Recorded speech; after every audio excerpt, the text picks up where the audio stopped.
Madame la Présidente, Mesdames les juges, honorables membres de la Cour, je voudrais vous adresser mes salutations les plus sincères et les plus respectueuses. Vous savez, il arrive souvent que les circonstances de la vie et le chemin du destin vous conduisent au carrefour où s'entrechoquent les événements qui participent à construire l'histoire et qui font de nous des témoins privilégiés de ce que sera le futur. C'est peut-être mon cas, Madame la juge. Je me trouve ici, à la Cour pénale internationale, à un moment où, à tort ou à raison, une certaine opinion accuse cette Cour de servir d'instrument pour des règlements de comptes politiques contre des leaders africains indociles qui seraient même déjà condamnés avant d'être jugés. Ce qui mettrait à mal la crédibilité, l'impartialité, l'indépendance de cette prestigieuse institution. Vrai ou faux, Madame la juge, je n'en sais absolument rien. Dans tous les cas, je suis déjà là. Et j'ai donc toute la latitude de me faire ma propre opinion à partir de ce que ce célèbre philosophe Edgar Morin a appelé l'intelligence expériencée. C'est-à-dire à partir de ce que je vais entendre, de ce que je vais voir dans cette cour. Mais rassurez-vous, la vérité n'ayant pas besoin d'espace pour s'exprimer, Madame la Présidente, c'est sans appréhension aucune, sans préjugé aucun, mais avec une confiance totale en cette Cour de justice que je me retrouve devant vous ce 2 octobre 2014, pour que soit située ma responsabilité dans la crise qui a endeuillé mon pays.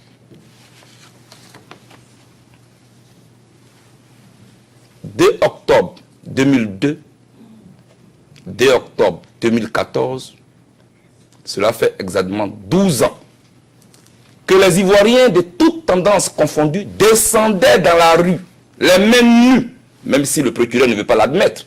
Le fait est têtu en histoire, c'était vraiment les mains nues, pour dire non aux armes d'une opposition armée qui semait la désolation dans des familles, laissant sur la route qui les a conduits au pouvoir des orphelins, des veuves.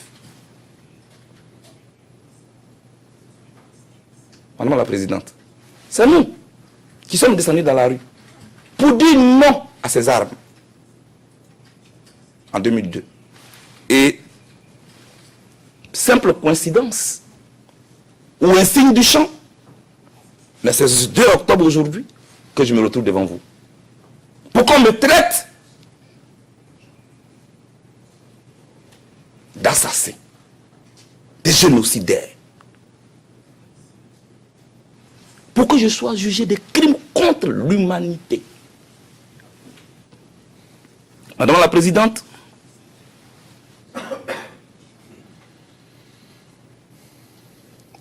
j'ai des précisions à faire. J'ai beaucoup de précisions à faire.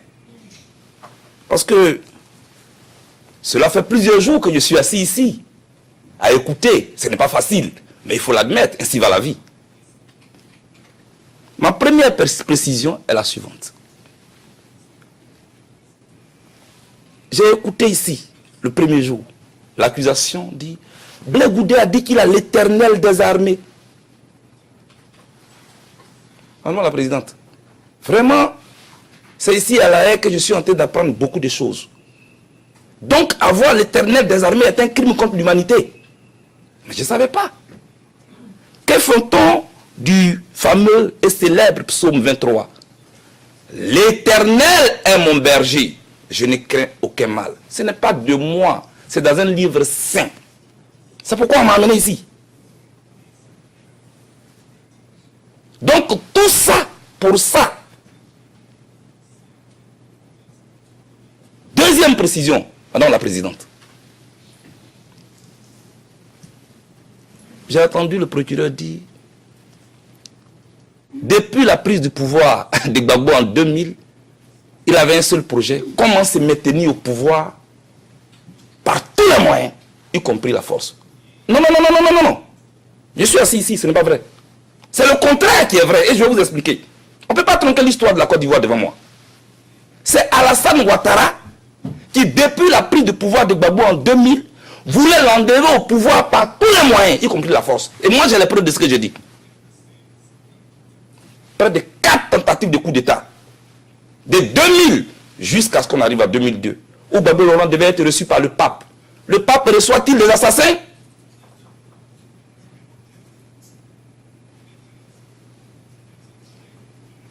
Madame la Présidente, ce n'est donc pas vrai ce qu'on vous raconte.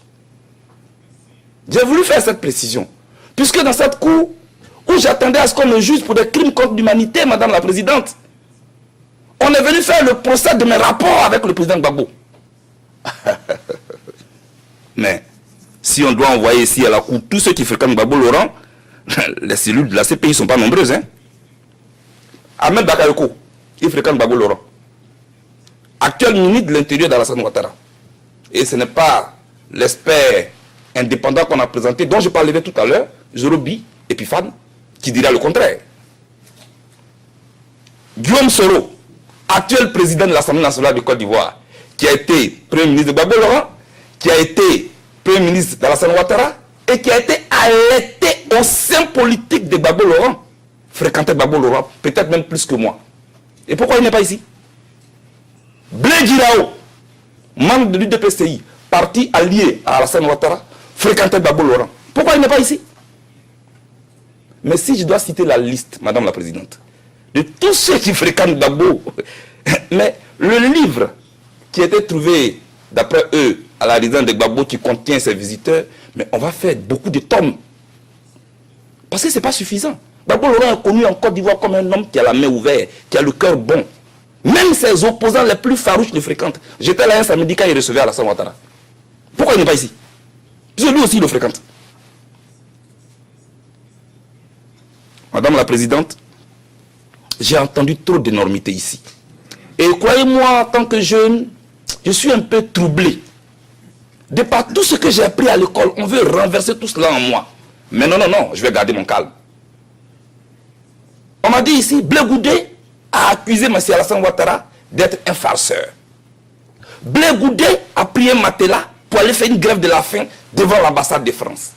Madame la Présidente, est-ce qu'il y a une action plus pacifique qu'une grève de la faim? Pourquoi on célèbre alors Mahatma Gandhi? J'ai fait une grève de la faim avec un matelas. C'est pour ça qu'on m'a amené ici. J'ai dit que M. Alassane Ouattara était farceur. Mais madame, nous sommes en campagne.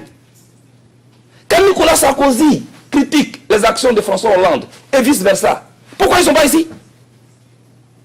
Pendant la campagne, Madame la Présidente, ce qui se passe, c'est qu'on critique les actions de chaque adversaire. Alors, est-ce qu'il y a un article dans le statut de Rome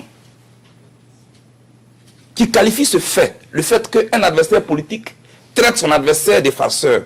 Est-ce qu'il y a un article dans le statut de Rome qui nous convoque ici et pour lequel on doit nous punir? Est-ce qu'il y a un article, dites-moi, qui demande qu'on condamne ceux qui prennent un matelas pour faire la grève de la faim? Dites-moi, je veux savoir. Mon âme souffre, mon âme pleure, je veux savoir. Pourquoi vous m'avez amené ici? Pour faire le procès d'une casquette noire. Il portait une casquette noire, ça veut dire que c'était un couple. Mais respectez la Cour pénale internationale. Tu as fait le procès d'une casquette noire. Mais un leader, pas un t-shirt, pas un habillement, Madame la Présidente, peut attirer ses partisans. C'est pour ça qu'on m'a amené ici. Oui, il est arrivé à 19h05. Mangou est arrivé à 19h10. Donc, ils sont allés faire le plan commun. C'est quoi ça? Je regrette que Mme Bensouda ne soit pas là, avec tout le respect que je lui dois. Elle qui a été ministre de la Justice du président Yahya Jammeh, elle sait très bien comment les réceptions se font à la présidence. Dans une salle d'attente, vous pouvez trouver plusieurs personnes qui sont là à la même heure. Cela ne veut pas dire qu'ils sont venus faire un plan commun. Même dans le bureau d'un simple maire d'une commune, vous pouvez trouver dans la salle d'attente plusieurs personnes qui arrivent à la même heure. Mais ils ne sont pas venus pour faire un plan commun, Madame la Présidente. Je suis vraiment choqué. Je suis vraiment ahuri. Et je n'ai pas fini. Blé Goudé a dit il faut chercher tous les pro-Ouattara à Abidjan et dans toute la Côte d'Ivoire pour les tuer. Je voudrais demander, Madame la Présidente, avec votre aide à l'accusation, est-ce une citation ou un commentaire? Si c'est une citation, qu'on vous dise quand, où j'ai dit cela.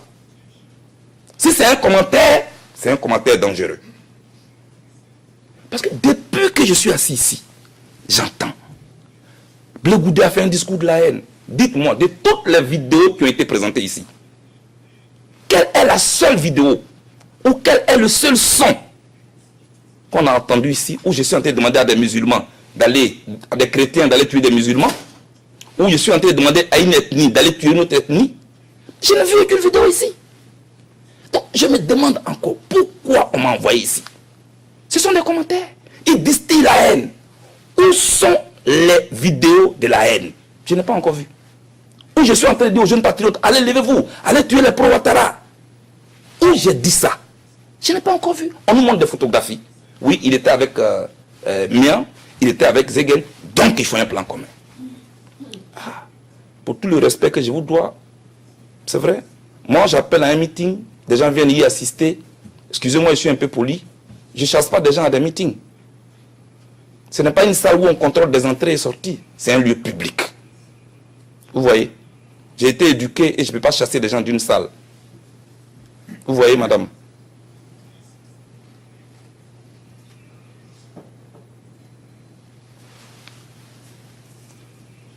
Blé Goudé est celui par qui la violence est arrivée en Côte d'Ivoire. Madame la Présidente, je voulais juste vous rappeler un petit fait qu'on peut juger anodin, mais un fait majeur. J'étais en exil au Ghana du fait de cette crise quand il y a eu les élections législatives en Côte d'Ivoire. Le camp duquel je me réclame n'était pas du tout candidat. C'était le RDR d'Alassane Ouattara et le PDCI RDA d'Henri Konan Bédié qui s'affrontaient aux élections législatives, c'est-à-dire deux partis alliés. Et KKB, qu'on appelle Kwadwo Konan Bertin, qui est le président de la jeunesse du parti allié de Ouattara, le PDCI RDA, est allé battre campagne pour le candidat du parti allié de Ouattara, à Bonon, une localité de la Côte d'Ivoire. Madame la Présidente, KKB a été passé à tabac, battu à sang. Moi, j'étais en exil. Moi, qu'on dit être celui qui est violent, un parti allié. Je vous demande pardon, Madame la Présidente. Que l'on oriente les regards là où il y a la vraie violence. Qui a introduit la violence politique en Côte d'Ivoire? C'est une question à laquelle on doit répondre. Je vous en prie. Soignons la fièvre. Évitons de chercher à casser le thermomètre.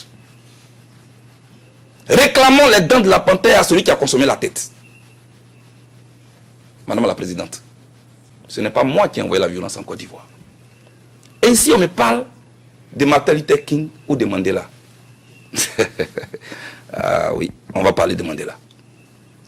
Nelson Mandela, en 1963, comme si on était dans cette salle, il a été condamné à perpétuité, traité de terroriste, de poseur de bombes, comme l'accusation est en train de le faire pour moi. Je ne suis pas Mandela, je ne peux pas avoir cette prétention. Comparaison n'est pas raison, mais l'histoire nous permet de mieux appréhender le présent et de mieux scruter l'avenir du futur. Mandela a été accusé de terroriste, de poseur de bombes. Et c'est 80 combien d'années plus tard qu'on est venu le célébrer. On lui a perdu 27 années de sa vie dans une cellule où on l'a maltraité. C'est de lui qu'on parle aujourd'hui. Et pourtant, on l'a célébré quelques années plus tard. Martin Luther King dont on parle. On lui jetait les chiens dessus pour que les chiens le mordent. Le traitant de tous les noms. Mais l'ONU le célèbre aujourd'hui. Vous allez me condamner certainement aujourd'hui, je ne sais pas. Mais un jour, l'histoire m'acquittera. Je ne suis pas le criminel comme vous présentez, Madame la Présidente. Pour vous dire, Madame, que pour le respect de la mémoire des victimes décédées, pour penser les maîtrisures physiques et morales des victimes blessées, pour apaiser la douleur de leur famille, il aurait été même salutaire que la responsabilité de tous les acteurs principaux de la crise ivoirienne qui endeuille la Côte d'Ivoire soit située, cette responsabilité. Hélas, quand j'ai fini d'écouter le procureur qui dit, et je cite, Bleu Goudé, par son art oratoire, veut imputer la responsabilité de la crise au camp Ouattara. C'est clair, je n'ai plus d'illusion à me faire. Donc quand on dit, on va poursuivre plus tard les autres, non, on n'est pas dupe. C'est très clair. Mais les Ivoiriens, croyez-moi, ils ne vont pas désespérer de la Côte d'Ivoire. Madame. Parce qu'ils savent que qui n'a jamais été mis à l'épreuve ne sait rien de la vie. Ils le savent. Moi, j'avais espéré que cette audience serait l'occasion rêvée pour l'accusation de me confondre. Afin que se taisent les allégations dans un silence sans gloire. Pour que restitués dans leur contexte, les faits s'expriment. Loin des campagnes médiatiques de diabolisation planifiées par mes adversaires, loin aussi des rapports des ONG ou de certaines ONG, pour ne pas toutes les accuser, dont les rapports contrastent souvent avec la vérité. Ces ONG qui aujourd'hui subitement sont devenues muettes comme des carpes face à la torture que sont en train de subir en ce moment des prisonniers politiques en Côte d'Ivoire. Ces ONG qui ont fermé les yeux sur les domiciles privés réquisitionnés dans lesquels on torture les Ivoiriens. Madame la Présidente, j'en ai fait moi-même l'expérience. Pendant 14 mois, j'étais détenu dans une cuisine. J'étais enchaîné pendant 2 semaines par ceux qui sont au pouvoir dont on parle aujourd'hui. Il pleuvait sur moi. On me frappait. Et pourtant, on faisait croire aux Ivoiriens que j'étais traité comme au Britannique. Madame la Présidente, moi, j'ignore quand prendra fin et comment prendra fin la procédure qui a été ouverte contre moi. Mais, Madame, elle nous donne au moins la possibilité, le procureur et moi, de nous trouver face à face, pour que nous nous parlions. Preuve contre preuve. Je ne parle pas de commentaires. Qu'on me sorte les vidéos où j'ai dit à des Ivoiriens d'aller tuer d'autres Ivoiriens. Je veux savoir. Qu'on me sorte les vidéos où j'ai dit aux chrétiens d'aller tuer les musulmans. Qu'on me sorte les vidéos où j'ai dit aux Ivoiriens chercher tous les partisans de Ouattara, aller les tuer pour que Gbagbo soit président. Madame la Présidente, ce n'est pas vrai. Ce n'est pas vrai. Mais je comprends. Je comprends. Je comprends surtout Madame Massida. Et mon conseil, Maître Ndri, n'a pas eu tort de dire qu'elle a été induite en erreur. C'est vrai. Parce qu'ici, à l'ouverture, on nous a présenté un expert indépendant de justice. Un expert, un juriste indépendant. Madame, la Cour pénale internationale, c'est notre cour. C'est notre cour de justice à nous tous. Il n'y a pas les bons et les mauvais. Il n'y a pas les gentils et les méchants. Quand on vient ici, qu'on dit les gens sont indépendants, il faut que cela soit prouvé. Parce que c'est le monde entier qui nous regarde. Et cette cour doit être respectée. Quand on prête serment pour dire qu'on est indépendant, on doit être vraiment indépendant. Suivez mon regard, Madame la Présidente. Zorobi Epiphane, qu'on a présenté ici comme un indépendant. Madame, à un meeting ouvert du parti de Ouattara, il a montré sa carte de militant d'Alassane Ouattara. Il a même tenté d'être candidat sous la bannière du parti de Ouattara à Saint-Fra, sa ville. Est-ce que quand on est militant d'un parti politique, On peut être indépendant. Et c'est quand on a pris la carte de militant d'un parti politique. Et d'un parti politique, c'est ce qu'on appelle la discipline du parti. Où on reçoit les ordres de son président. Madame la présidente, mais c'est à son parti là que je suis opposé. Quel conseil il peut donner? Parce que c'est ce qu'on appelle les personnes ressources. Je considère que Massida ne connaît pas la Côte d'Ivoire. Donc quand elle arrive, elle a besoin d'une personne ressource qui peut la guider. Mais si la personne ressource elle-même est déjà à un parti pris, on ne peut avoir que de tels résultats. Je voulais faire cette précision là, madame la présidente. Pour vous dire que beaucoup a été dit. Beaucoup a été dit sur moi, madame la présidente. Et à ce stade de mon propos, moi je pose une question. Quand j'ai fini d'écouter le procureur, je me rends compte que mon arrivée ici est le résultat d'une loterie judiciaire. Malheureusement, le procureur a parié sur le mauvais cheval. Et moi je me pose une question. Quel monde voulons-nous bâtir? Pour nous qui écoutons la justice. Un monde où il nous faut seulement apprendre à gagner sans avoir raison. Comme le disait Cheikh Hamidou Kane dans son célèbre roman L'aventure ambiguë. Sommes-nous dans un monde ambigu? Je veux savoir, madame la présidente. Or, ce qui fait la grandeur d'un peuple, madame, ce qui fait la grandeur d'un peuple, c'est de défendre les valeurs qui le fondent. Moi, j'y ai cru hier, et j'y crois encore, et j'y croirai toujours. Et la procureure ou le procureur devait porter au haut ces valeurs, pour ne pas que les justiciables désespèrent de la justice. Surtout pas de la justice internationale. Parce qu'elle a la lourde responsabilité de faire en sorte que ce monde que nous vivons ne soit pas une jungle, où les plus forts qui ont les carnets d'adresse écrasent les plus faibles, et transforment le tort en raison, et vice-versa. Et donc, madame, ces questions-là, ça me vient en tête. Et si j'ai bien entendu le procureur lors de son discours d'ouverture, et je cite, ce procès n'est pas un procès politique. Nous voulons envoyer un message fort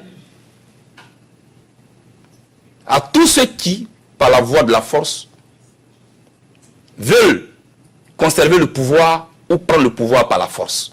C'est ce que le procureur a dit. Mais madame, le procureur ne dit rien de différent de ce que j'ai dit pendant plus de 10 ans. Madame, c'est moi qui ai dit aux rebelles, c'est moi qui ai dit aux partisans de Ouattara, qui ont érigé la violence en programme politique, qu'on n'entre pas en politique avec des armes. On entre en politique avec une trilogie. L'idéologie politique, le programme de gouvernement et un projet de société. Pour être ce qu'on appelle un déviant politique. C'est-à-dire améliorer la vie de ses concitoyens et être patient. C'est moi qui l'ai dit. Donc, le procureur et moi, on devait vraiment faire un. Alors, je conclus que le procureur me poursuit à tort. Madame la présidente, je voudrais vous dire qu'il est légitime d'avoir des ambitions. Mais vouloir les réaliser sur les cendres de la vie des autres, c'est malsain. Et mon cœur pleure encore, madame. Par ma voix, des millions d'Africains vous regardent. Et compte sur vous pour ne pas permettre à des individus de se servir de cette cour pour réaliser des ambitions qui peuvent entacher l'image de notre cour. Parce que c'est notre cour. Moi, j'ai beaucoup de respect pour cette cour. Madame, suivez-moi très bien. Des témoins triés sur le volet m'accusent, moi, d'avoir recruté des mercenaires, d'avoir distribué des armes. Comme ce témoin qui déclare, et je cite, « J'ai vu Blé Goudé à la télévision, brandissant une Kalachnikov. Mais comme il était de dos, je ne l'ai pas bien reconnu. Mais c'est lui. » Je n'ai pas fini. Il y a un autre qui déclare, et je cite, « J'ai vu une colonne de 4x4, et le procureur l'a dit hier, qui est rentrée au commissariat du 16e arrondissement. C'est Blé Goudé. Je ne l'ai pas vu, mais comme les gens criaient, général, général, donc, j'ai dit que c'est lui. C'est quoi ça? Je n'ai pas encore fini, madame.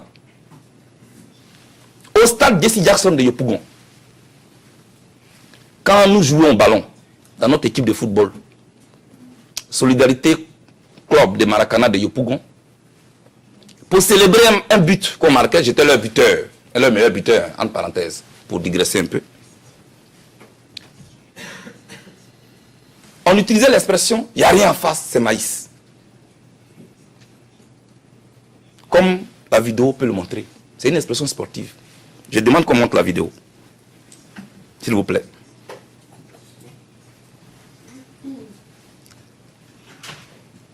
La vidéo est publique. En cette période de Je voulais qu'on montre la vidéo. Oui. Alors, madame, cette vidéo, je venais de marquer un but et je criais, il n'y a rien en face, c'est maïs. Au cours, vous n'avez pas montré, tout le monde n'a pas vu. Il faut qu'on montre cette vidéo, j'y tiens.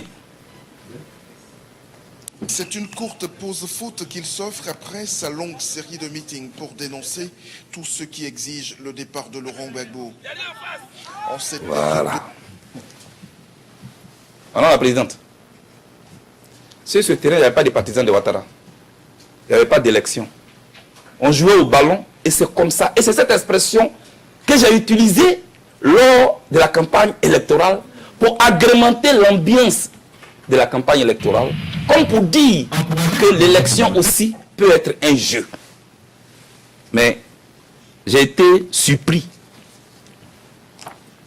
que le pouvoir d'Abidjan et le procureur instrumentalisent des témoins interprétant comme ma volonté pour dire qu'excepté le président Laurent Gbagbo, il n'y a pas d'autre candidat. Et que pour eux, il n'y a rien en face signifierait que nous avons prémédité de ne jamais reconnaître une défaite. Et que ce maïs signifierait que nous allons tuer et manger les pro-Ouattara.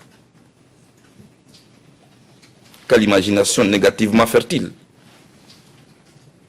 Cette interprétation, madame la juge, je la juge erronée, étriquée. Elle est le fruit, j'allais dire, d'une gymnastique judiciaire. Elle me semble partielle, parcellaire, donc partiale. Madame la présidente, je vous ai cité 3 déclarations. Voilà les déclarations, aussi calomnieuses que ridicules, sur lesquelles se base l'accusation pour me traiter de chef milicien. Mais je pose une question. L'accusation cherche-t-elle vraiment les miliciens et les chefs? Mais ils ne se sont jamais cachés à Abidjan. Et les chefs se sont toujours réclamés comme tels, par presse interposée. Et c'est public.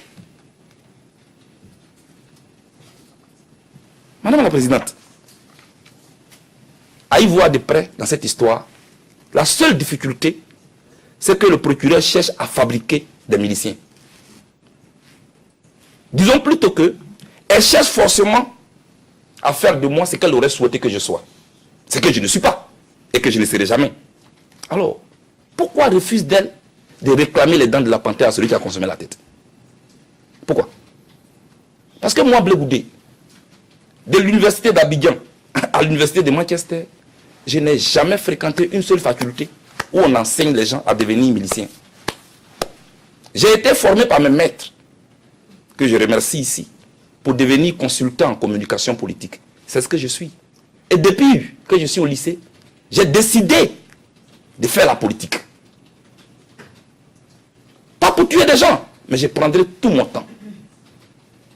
Alors, Madame la Présidente, il serait indiqué de demander à la procureure de chercher les miliciens ailleurs. Ils sont à Abidjan. Vous savez ce que ça me rappelle, cette histoire, Madame la Présidente? En 1988, mon pays a joué contre un pays qu'on appelait le Maroc. Et on avait un joueur qui marquait beaucoup de buts, il s'appelle Guédé Ignace. Et le défenseur a fait une faute dans la défense là-bas. Donc on a vu l'arbitre traverser tout le stade avec un carton rouge pour aller trouver Guédé là-bas à l'attaque pour lui donner le carton rouge. Alors qu'il n'a rien à voir avec la faute. Mais c'est dans ça que nous sommes. Il y a des gens qui disent qu'eux, ils sont les chefs miliciens. Que Blé Goudé n'est pas leur leader. Et le procureur dit non, ce n'est pas vrai. C'est Blé Goudé. Mais pourquoi? Pourquoi veut-elle faire forcément de moi ce que je ne suis pas. Pourquoi? Pourquoi elle m'a envoyé ici? Pourquoi? Madame la Présidente, je voudrais en tout cas vous dire qu'on passe ou qu'on veut passer par des voies peu orthodoxes pour me tailler une structure ou m'attribuer une casquette qui est aux antipodes de la philosophie qui a fondé mon entrée en politique. Est-ce qu'on peut me citer une seule vidéo où lors de mon meeting il y a eu des morts, où lors de mon meeting j'ai lâché mes chiens méchants vers les autres? Jamais. Je me suis toujours interposé pour rapprocher les Ivoiriens, madame. Je n'ai fait que ce travail. L'histoire de mon pays est trop récente, madame la Présidente. L'histoire de mon pays est trop récente, madame la Présidente. Et ceux qui tentent de la falsifier en lui tordant le cou se livrent à un exercice au succès peu probable. Madame la Présidente, comme je ne veux pas être la honte de ma génération et que je refuse qu'on me jette dans la poubelle de l'histoire, je voudrais apporter un peu de fraîcheur à la mémoire collective que tente d'effacer ce que j'appelle les contrebandiers des faits. Parce que c'est comme ça qu'on doit les appeler. Et je voudrais qu'on m'écoute avec l'attention qui sied, puisque c'est la seule occasion pour que je puisse au moins me défendre. La crise ivoirienne, Madame la Présidente, a opposé deux camps. Le camp de ceux qui ont pris les armes pour déstabiliser les institutions de la République, pour des raisons qu'ils expliqueront certainement le jour où il plaira au bureau du procureur de les convoquer devant cette cour, je l'espère. Et puis de l'autre côté, les forces de défense et de sécurité qui sont restées loyalistes à la République. Voilà les deux forces belligérantes. Moi j'étais à Manchester, très loin, à des milliers de kilomètres. Et il y a eu la population civile qui est descendue dans la rue, les mêmes nus, pour dire non aux armes. Madame la Présidente, c'est de cette troisième tendance que moi je me réclame. Et ce choix de la non-violence avec les manifestations au menu, je l'ai fait librement. Non par stratégie, non par faiblesse, mais par principe et par culture démocratique. Parce que je reste convaincu, Madame la Présidente, que les armes et la guerre sont les ennemis de la paix dans le monde. Je considère la rébellion armée comme la pire des expressions.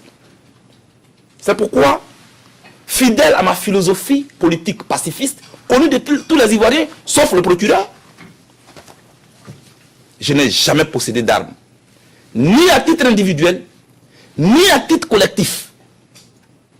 Alors, madame, par quelle alchimie pourrais-je réussir à distribuer ce que je ne possède pas? Par quelle alchimie? Jamais, madame, je n'ai distribué d'armes à des citoyens pour aller tuer d'autres citoyens. Madame, souvent de fois, il y a des gens qui me traitaient de faiblard. Des faiblards qui ont peur de la guerre. Blé Goudé a peur de la guerre. Je leur ai souvent dit oui. Je n'ai pas honte de dire que j'ai peur de la guerre. Parce que la guerre fait peur.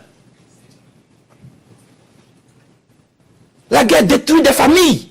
Je leur ai dit, je préfère être faible parmi des êtres vivants que d'être fort parmi des corps sans vie. C'est ce que j'ai souvent dit. Madame la Présidente, convaincre et non vaincre, tel est mon credo. C'est pourquoi je partais dormir derrière les rebelles. Pour les convaincre de venir, on va se réconcilier. C'est ce que j'ai fait. Et on se moquait de moi. On m'appelait l'ami des rebelles. Mais je le faisais pour mon pays. Madame la Présidente. Pas pour que Gbagbo reste au pouvoir. Je le faisais pour ma génération, pour mon pays. C'est ce que j'ai fait, madame.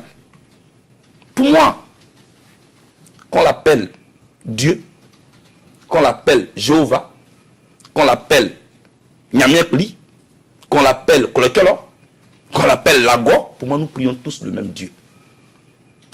C'est pourquoi, Madame la Présidente, ouvert et tolérant de par ma culture, j'ai toujours tenu à rendre visite à tous les imams et à tous les chrétiens, dans toutes mes tournées politiques. J'ai même souvent réparé, réhabilité des mosquées dans lesquelles j'ai souvent fait des dons. Ça, le procureur n'a pas vu. Madame la Présidente, dans ma maison, dans ma maison, sous mon toit, je vivais avec une Burkinabé. Puisqu'on dit que je suis contre les Burkinabés. Il ne suffit pas de le dire, il faut l'appliquer, il faut le vivre. Je vivais avec une Burkinabé dans ma maison. Elle n'était pas ma servante, elle n'était pas à mon service. Je la prenais comme ma petite sœur. Pour le respect que je lui dois, je ne vais pas dire ici ce que j'ai fait pour elle. Mais vraiment, sa famille et moi, on est en contact. Et dans ma vie de tous les jours, dans ma vie, je suis avec ceux que le procureur appelle les musulmans du Nord. Mais qui est donc ce monsieur qui est contre les musulmans, qui est contre les étrangers, et qui vit avec eux, et qui est avec eux dans sa maison, et qui les a dans sa vie? Madame la Présidente, vous voyez, on m'accuse d'avoir incendié les lieux de culte des musulmans. Ce n'est pas vrai. Et je voulais vous le rappeler, pour la paix dans mon pays, j'ai pris beaucoup de coups. J'ai pris beaucoup de coups, Madame la Présidente, pour la paix dans mon pays. Chaque fois, et je parle sous le regard des Ivoiriens, chaque fois que le processus de paix a pris du plomb dans l'aile, Madame, j'ai fait ce que j'ai pu. Je n'ai peut-être pas fait ce qu'on espérait de moi, mais je ne suis pas Dieu. J'ai fait ce que j'ai pu, Madame. J'ai pris des risques énormes, jusqu'à aller dormir à Boaké, où personne ne pouvait aller. Parce que je voulais rassurer les Ivoiriens qu'on peut encore se parler. Je voulais convaincre l'adversaire qu'on pouvait encore défendre ce qu'on a en commun, c'est-à-dire la Côte d'Ivoire. Mais Madame, j'ai sacrifié ma jeunesse pour mon pays. J'ai sacrifié ma vie pour mon pays, Madame. Mes enfants n'ont pas pleinement bénéficié de l'amour que j'aurais voulu leur donner. Mais j'espère qu'ils me comprendront un jour. Parce que je vais leur léguer des valeurs. C'est pour eux et les enfants de leur âge que je me bats. Pour que demain, ils puissent vivre dans un monde meilleur. Un monde où on ne transforme pas la raison en tort, ou le tort en raison. C'est pourquoi je me bats, Madame la Présidente. Même mes proches, jusqu'à aujourd'hui, les personnes qui m'aiment et que j'aime, continuent de souffrir des conséquences de mon engagement. Ce pouvoir les traque. Les gens habitent toujours dans leur maison. Les gens leur arrachent leur forêt. Mon village a été incendié. Ça aussi, le procureur ne l'a pas vu. Mon père est mort. Pendant cette crise, je n'ai pas eu la chance, hélas, de l'accompagner à sa dernière demeure. Le procureur n'a pas vu ça. Le procureur n'a pas vu ça. Et c'est moi qui viens traiter ici des criminels. Pendant que les criminels sont, Madame, en liberté, en train de narguer mes parents. Mais Madame, pendant que je parcourais hameaux, villes, villages, pour convaincre les Ivoiriens à se pardonner les uns les autres, ceux avec qui je croyais parler de paix, ils préparaient la guerre en cachette. Je ne savais pas. Moi, j'étais de bonne foi. J'étais surpris, je ne savais pas. Madame la Présidente, ils avaient érigé la violence en programme politique parce qu'ils voulaient le pouvoir à tous les prix. Pour vous dire, Madame la Présidente, que, vous voyez, les gens cherchent forcément à faire de moi ce que je ne suis pas. Mais l'ironie du sort dans tout cela, c'est moi. Concepteur de la victoire par la résistance aux mains nues. C'est moi qui suis devant vous aujourd'hui pour répondre des crises, des crimes contre l'humanité. Pendant que ceux qui voulaient le pouvoir à tous les prix sont en liberté. Autant dire que c'est l'hôpital qui se moque de la charité. Madame la juge, je vais peut-être vous surprendre. Et je le dis vraiment, je le pense. Je vais peut-être vous surprendre. Je voulais vous rassurer. Moi, je ne cherche pas forcément à être libre. Pour le noter. Moi, je ne cherche pas forcément à être libre. La liberté, elle est dans l'esprit. Elle n'est pas dans le physique. Je cherche une seule chose, madame. La manifestation de la vérité. Et j'y tiens, madame. Seule la vérité pourra vous permettre de situer définitivement ma responsabilité. Parce que je ne veux pas qu'on me traite de criminel. Je me suis battu toute ma vie, j'ai été emprisonné 9 fois par le pouvoir qui me poussait aujourd'hui. Depuis que j'étais étudiant, je n'ai fait que faire la prison. Non content d'avoir mis en prison au niveau national, ils vont maintenant déporter ici. Mais pourquoi? Pourquoi ils font ça? Pourquoi? Parce qu'ils connaissent des gens. C'est pas juste, madame. C'est pas juste. Ils ont un seul objectif qu'ils vous cachent. Ils ont peur de faire une compétition politique avec moi. C'est tout. C'est ça qui est la vérité. Ils veulent se servir de cette cour pour se débarrasser d'un adversaire politique. Ils nous ont triés sur le volet. Sinon, les chefs de milice sont à Abidjan. Ils les connaissent. Le procureur a un bureau à Abidjan. Donc, ils ont tous les renseignements sur Abidjan. Mais pourquoi Blé Goudéo dans tous ces jeunes? Pourquoi? Je prends un matelas pour faire une grève de la faim. On m'amène ici. Pendant que ceux qui ont pris les armes sont au pouvoir et on leur déroule le tapis. Et c'est moi qu'on veut pas faire passer pour le bourreau. Mais pourquoi vous faites ça? Pourquoi?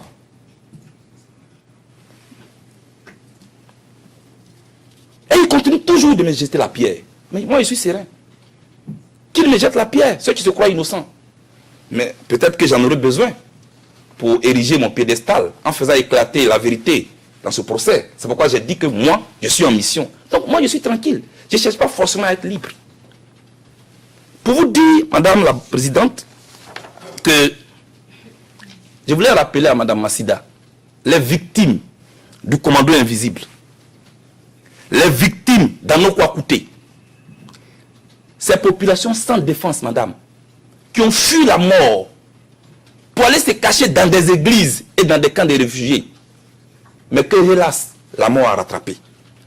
Imbibé d'essence, incendié par le commandant invisible. Le procureur n'a pas encore vu ça. À Abobo, à Abidjan. C'est comme ça que les gens fuyaient à Abobo pour aller vers Yopougon. Et c'est comme ça que les gens ont fait les barrages pour se protéger. On appelle ça l'instinct de conservation. Même les propres témoins du procureur l'ont affirmé. Eux, partisans de Ouattara, ont dit qu'ils ont érigé des barricades autour de la mosquée d'Oukouré pour se protéger. Donc cela répondait aussi au mot d'ordre de Blé Goudé. Demandez au procureur. Madame, moi je parle de toutes les victimes sans distinction. Parce que pour moi, la vie humaine est sacrée. Et un corps sans vie n'a pas de couleur politique, n'a pas d'ethnie, n'a pas de parti politique. Malheureusement, les représentants des victimes ont déjà choisi leurs victimes. Allez-y à Abidjan, pas à l'hôtel Ivoire, pas au Pullman Hotel, pas au Golf Hotel. Allez-y dans les confins de la Côte d'Ivoire, vous allez voir. Près de 1000 guerriers ont été ensevelis dans une fosse commune. Et les droits de l'homme dont vous citez les rapports ici. Vous n'avez pas vu ces rapports aussi?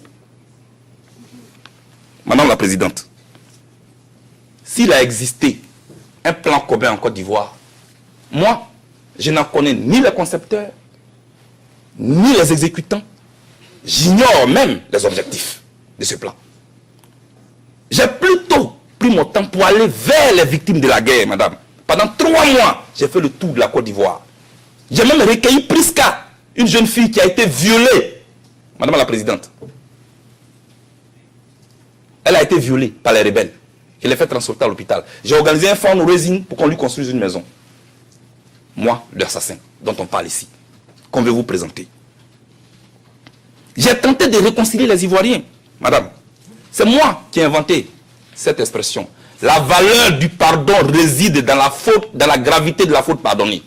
La valeur du pardon réside dans la gravité de la faute pardonnée. Le procureur n'a pas entendu ça. Dans toutes les chansons que j'ai fait enregistrer en Côte d'Ivoire, pour rapprocher les Ivoiriens.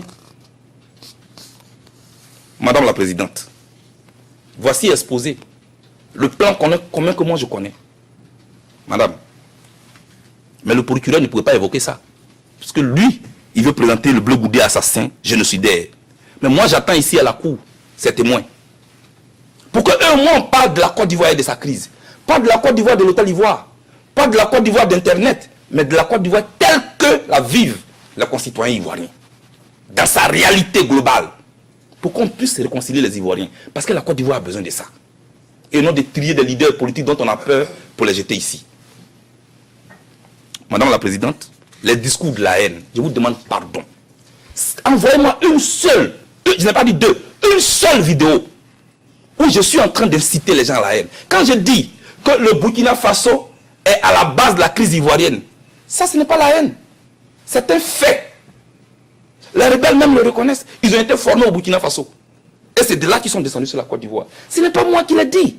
Ce n'est pas ça qu'on appelle les faits historiques. Quand on dit que Hitler a mis les Juifs dans des camps de concentration, ça c'est pas la haine.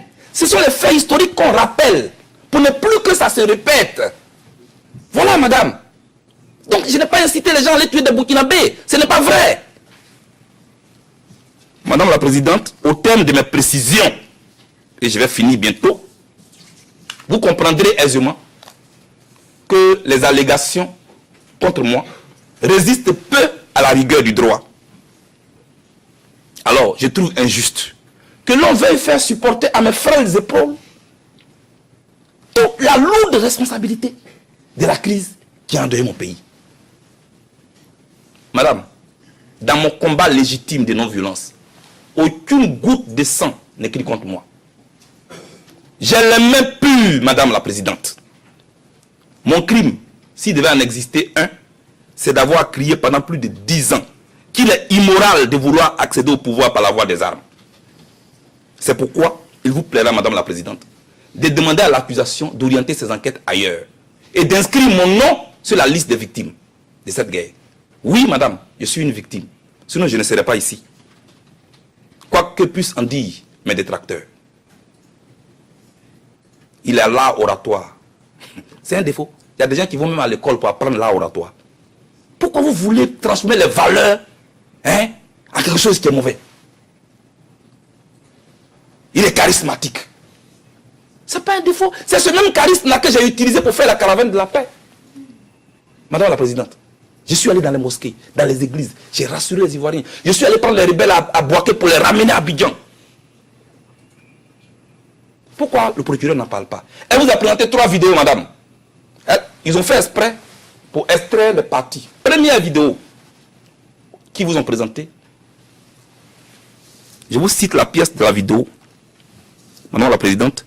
CIV-OTP 0047-0604.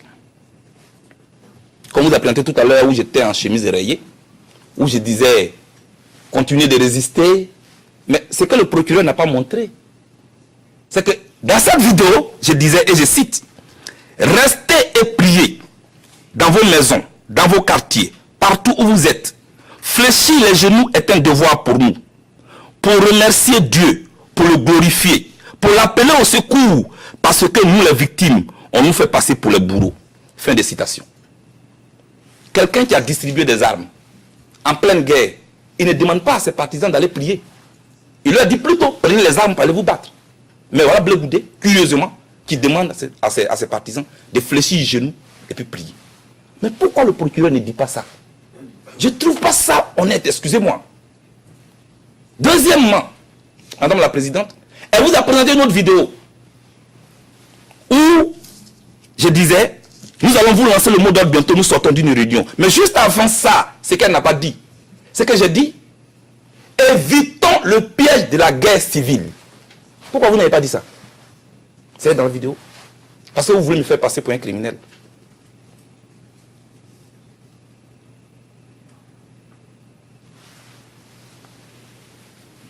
Madame la Présidente, j'ai mal. Je vous le dis sincèrement, pas de la manipulation comme on veut le faire croire. Mais j'ai mal. J'ai tellement mal que je voudrais encore vous dire, le procureur dit, Blé Goudé a dit, vous êtes devant, donc ne regardez pas derrière. Dans cette salle-là, ça a été dit. Donc cela veut dire, ne vous occupez pas des crimes passés. Ce n'est pas vrai, madame. Nous étions à un rassemblement où les gens étaient nombreux. Donc j'ai voulu dire aux jeunes qui étaient là, vous êtes tellement nombreux, mais vous ne voyez pas derrière. C'est parce que vous ne pouvez pas voir derrière, sinon nous sommes très nombreux. Abidjan, on dit, à connaît pas, à demander. Demandez-moi, je vais vous expliquer. Pourquoi vous vous compliquez la tâche comme ça? Pour aller chercher des attestations, des bourses, tout ça. Demandez-moi, je vais vous dire. C'est pas la peine de raconter des choses comme ça. Madame, moi, Je suis un homme convaincu de la force motrice de la mobilisation des masses et des vertus de la non-violence. Pour moi, madame, celui qui accorde le pardon se débarrasse du fardeau encombrant de la haine. Je l'ai toujours dit. Je peux le dire avec force, peut-être avec des gestes forts. C'est ma nature. Mais cela ne veut pas dire que je suis violent. Ce que je dis, je le dis avec mon cœur. Je le dis avec mes gestes. Je le dis avec tout mon corps. Peut-être que c'est ça qui est la différence. Vous voyez? C'est ça. Mais je ne suis pas le seul leader qui parle ainsi, hein, parce que je regarde la télévision. Je vois comment les leaders aussi font des gestes. Madame, pardonner, ça, c'est le fondement de ma philosophie politique. Aller vers l'adversaire, la tolérance politique, la culture de la tolérance, la générosité politique. C'est pourquoi je partais vers eux. M. Nick Kaufmann l'a dit et il ne croyait pas si bien dit. Madame, j'ai fait campagne pour qu'on accepte les rebelles en Côte d'Ivoire. Des gens m'insultaient pour ça, mais je l'ai accepté. Je voulais vraiment vous le dire. Et moi, je ne compte pas déroger à cette philosophie. On peut me condamner, hein? Mais moi, je continuerai toujours de dire aux gens qu'on n'entre pas en politique avec les armes. Qu'on n'entre pas en politique avec les fusils. On entre en politique avec des idées, avec un projet de société. C'est ce qui est vrai. Alors, madame, moi, je voudrais vous dire, madame la présidente, ce qui suit.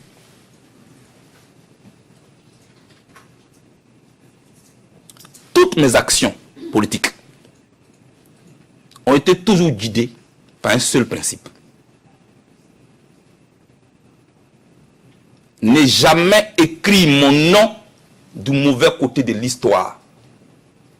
Pour ne pas léguer en héritage à ma progéniture et à mes proches un nom ensanglanté du sang innocent de mes concitoyens. Jamais je ne participerai à ça. Et c'est moi qui ai dit, je ne veux pas participer à la rwandisation de la Côte d'Ivoire. Le procureur n'a pas entendu ça non plus.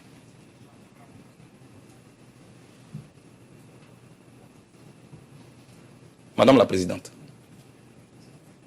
le nom Blé Goudé ne m'appartient plus. Ça appartient aux Ivoiriens, ça appartient aux Africains. Alors j'ai toujours dit, ce qui doit gâter mon nom doit avoir un nom. Ce qui doit gâter mon nom doit avoir un nom. Jamais je ne serai un criminel.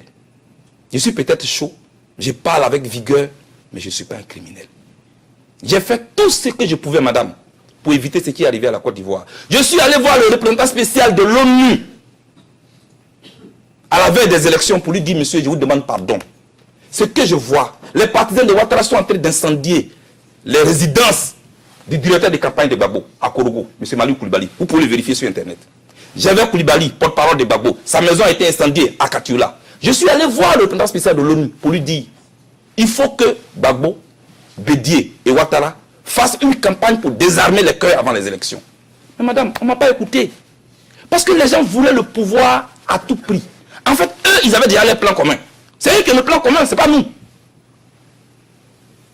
Madame la Présidente, je voudrais que, au nom de la balance que je vois ici, sur tous les papiers en tête de la CPI, qui est le symbole de la justice, de l'équité, Madame la Présidente, je vous serai reconnaissant de me laisser rentrer chez moi, auprès des Ivoiriens, pour construire et bâtir ensemble avec eux la réconciliation et la paix, comme je l'avais déjà commencé, et pour continuer de dire à ceux qui n'ont pas encore compris qu'on n'entre pas en politique avec les armes, plutôt avec des idées et un projet de société. Madame, la prison, certes, c'est dur. Ça peut même durer. Mais ça ne dure pas éternellement. Et comment il s'appelle, Abraham Lincoln n'a pas eu tort. Quand il disait, pour une cause noble, on ne perd jamais son temps en prenant tout son temps. Il disait ainsi aux partisans de la vitesse que la vie ne se résume pas aux aiguilles d'une montre, mais plutôt à la qualité de nos actes pendant notre séjour bref et passager sur terre. Pour dire que mes adversaires ont la montre, moi j'ai le temps. Et comme je refuse d'être la honte de ma génération, madame, pour ce que je viens de vous dire, pour la non-violence, pour la vérité, pour le dialogue, pour la paix, je porterai ma croix avec dignité et honneur. Et mon père, Blégné pour Marcel, à qui j'ai rendu hommage ici, que je n'ai pas eu la chance d'accompagner à sa dernière demeure, m'avait dit, mon fils, un fruit bien mûr ne pourrit jamais en l'air. Tiens bon, il finit toujours par tomber. Pour dire qu'on peut peut-être me condamner aujourd'hui, mais un jour, l'histoire finira par m'acquitter. Madame le juge, non, je ne suis pas un anti-français. Non, je ne suis pas chef de milice. Non, je ne suis pas le présumé assassin des ressortissants du Nord et des musulmans de mon pays.